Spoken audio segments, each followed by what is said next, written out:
சேர்ந்து செதுக்குன ஈரநலம் இது பாறையா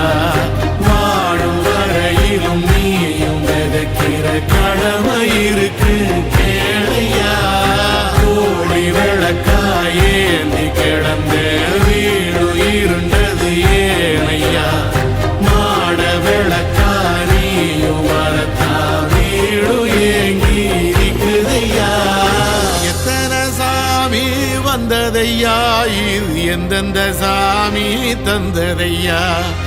எத்தனை பாட்ட சொன்னதையா அத சுத்துற பூமி கண்டதையா அடிச்சு வீசும் காத்திலையும் அந்த தகப்பனாச சுத்துதையா